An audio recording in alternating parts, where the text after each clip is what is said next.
So let's talk about agendas and partisan platforms, shall we?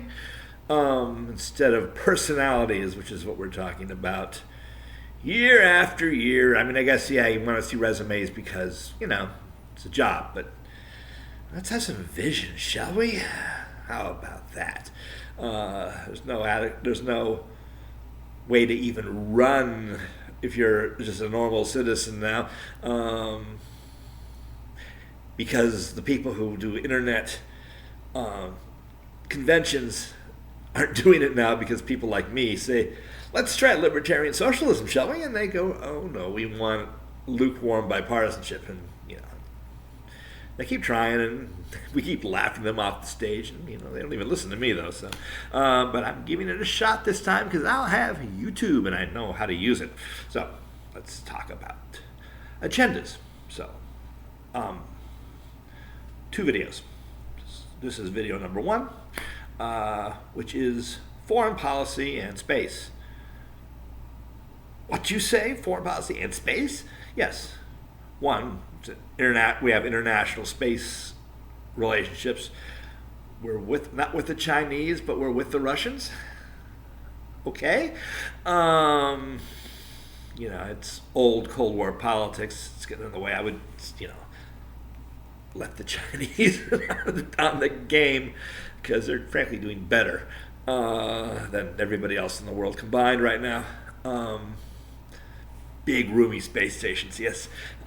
So I would take money off of our huge defense budget for research and development and put it into space.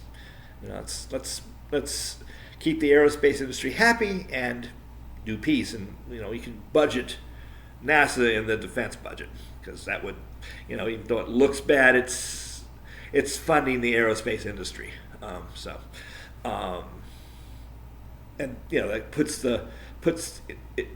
space should not compete with housing, or any of the other things it competes with. Or justice. It's commerce, science, and justice now, and they just don't go together. You don't weigh them. You want to take from one and do the other. So that's the big thing. Second big thing, Middle East. It's time for an international conference on boundaries, because Israel cannot judge that A word having to do with South Africa if they keep people in essentially ghettos, occupied zones, and then having them come and work and then going back. That's just that's messed up. Not that we're any better in the United States. We're not. We bring in people from the South, and businesses bring them in without rights, and we eat our breakfast because we have essentially slave labor. So we cannot really, in a straight face, talk about that in honesty. But getting the boundaries right so that there's some Arab solidarity with the Palestinians and the Israeli Arabs, and that both should be in some kind of Palestinian or Arab state, or state within a larger Middle Eastern nation. Or kingdom. So something of a Hashemite flavor. So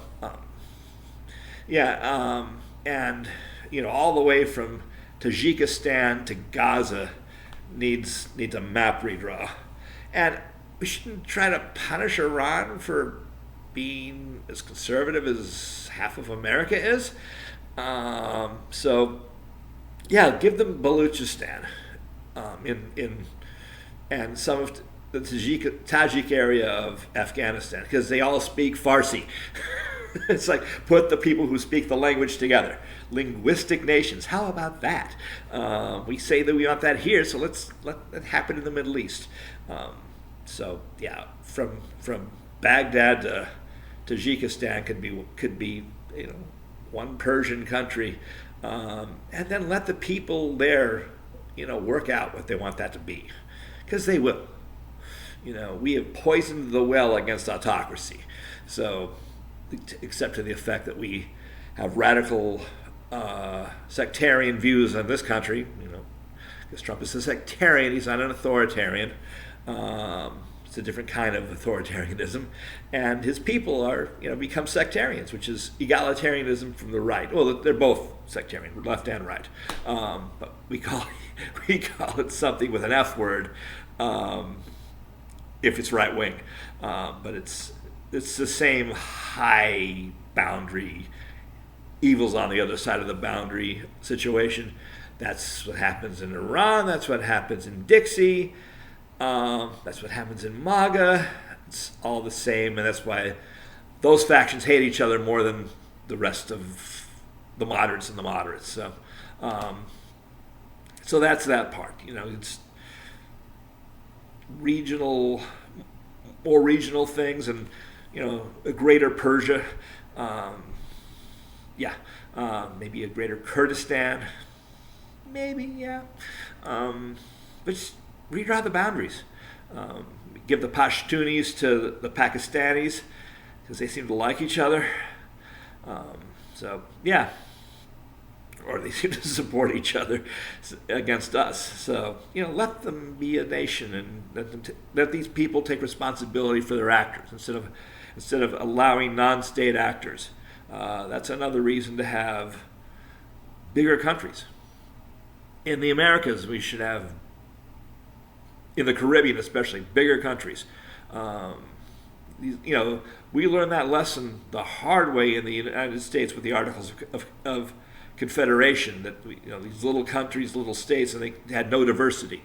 If you want to control the elites, have multi-state nations with multiple elites that can then not make sure one family or one industry is in charge. We didn't do that the best because everybody was in the cotton industrial revolution and let a lot of bad things happen. But it's because we're not angels, we're not perfect. But larger nations and encouraging little bitty nations to become regional federations is probably the best way to have a stable polity, and that's something the United States should help people do because that's what we did and it worked. That's why we're here, and other nations are still having bloodbaths, quite literally. So that's that one. And Ukraine. There's no nice way to say it. We need to talk to have back channel communications with the Russian defense and industry and oligarch people and say, look, if you tick us off, this is what we can do to you, and this is what we know you can do to us, which is not much, because we've been maintaining our missiles and you have not, and we know what yours can do, which is nothing, and and how, because we know that ours are in trouble and yours are worse. So because the reality is Russia cannot really, their nukes don't work. They don't have the right. There's a gas you've got to inject into warheads, and unless they've got a bunch of it, they got a bunch of duds there, and the reason we don't attempt to invade Russia is because Russia's not worth invading, but they need to be, the elites need to be told, look, if you keep this silly war up where you're killing civilians and you're thinking they're not going to eventually start shooting back at your civilians, and they have been, Ukraine has been very gentlemanly about not lobbing rockets at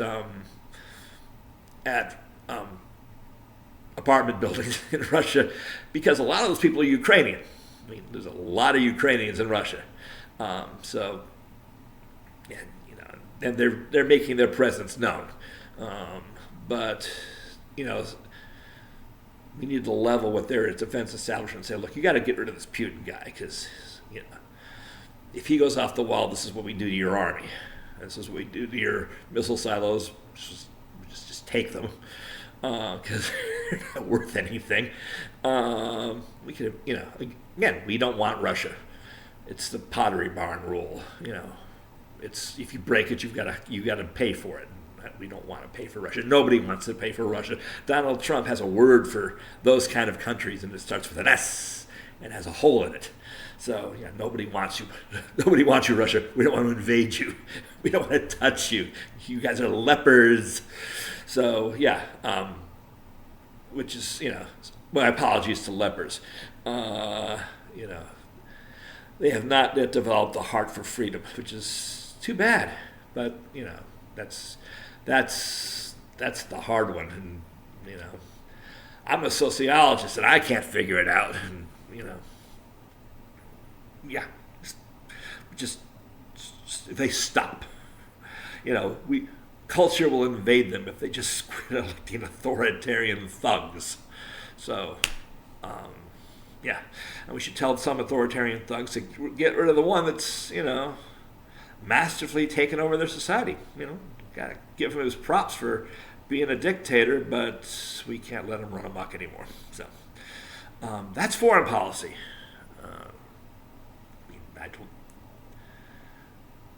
China's gonna. There's one more part. China.